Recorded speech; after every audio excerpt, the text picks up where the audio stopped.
Today I could barely wake up. My limbs are heavy, as if chained to the damp straw beneath me, and my mind swims in a fevered haze, some delirium unlike any I've ever known. The air stinks of rot and smoke, and still it seeps through the shutters, thick with the cries of the dying. A swelling has risen on my neck, hard and hot, pulsing with a pain that feels almost alive. It burst this morning, pus, yellow and foul, seeping like poison. I dare not look at it again. Is this the end? The priests have stopped coming? The streets are filled only with silence and the rustle of rats. God have mercy on me if he still listens. That voice is not from today, nor even from the recent COVID pandemic. That was Europe, 1348, during the Black Death. And yet, doesn't it sound strangely familiar? My name is Scott Layton, and welcome to the Renaissance Spirit, your guide for the modern polymath. Today, millions of us wake up with a different kind of heaviness. Not buboes, not plague sores, but dread, economic instability, climate collapse, political extremism, artificial intelligence, war, loneliness, institutional breakdown, and the quiet, gnawing sense that everything is happening at once. People keep asking the same question humans have asked for thousands of years. Is this the end? This is episode 1 of a Polymath's Guide to the Age of Polycrisis. And today we're answering that question. The short answer? No, but it feels like it is, and that feeling matters.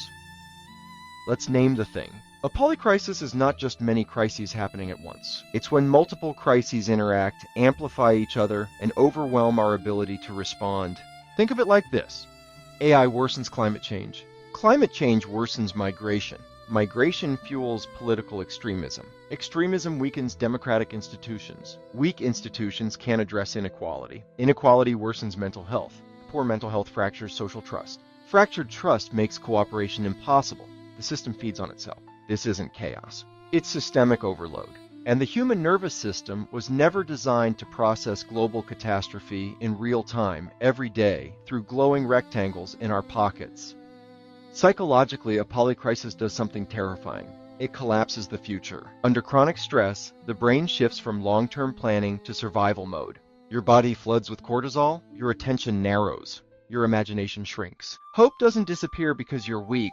It disappears because your nervous system is overwhelmed. This is why people feel exhausted but restless, informed but paralyzed, angry but directionless, surrounded yet profoundly alone. This is not personal failure. It's biology under siege. So what is a modern polymath in an age like this? Not someone who knows everything, but someone who refuses reductionism. A polymath understands that. Economics affects psychology. Psychology affects politics. Politics affects morality. Morality affects history. Stoics knew this. Renaissance thinkers knew this. So did monks, mystics, and revolutionaries. The polymath doesn't panic. They integrate. They ask, what connects these crises? What patterns repeat? What can still be controlled? And above all, how do I remain human when the world feels inhuman? The Black Death killed 1/3 of Europe. People thought God had abandoned them. Society unraveled. Labor systems collapsed.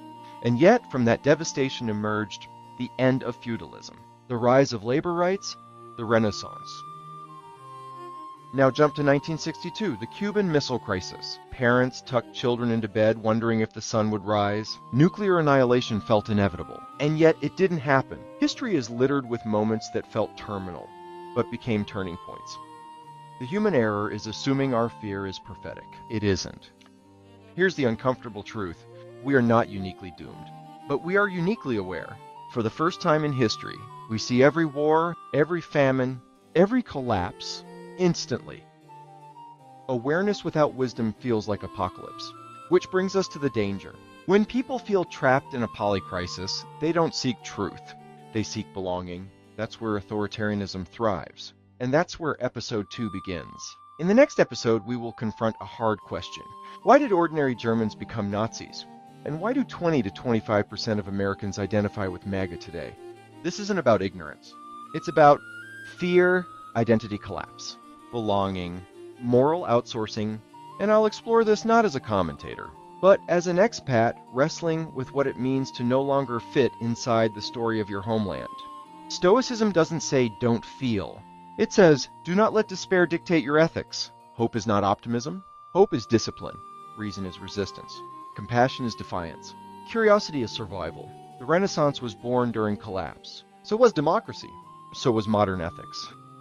The end is not written, but the response is, thank you for watching.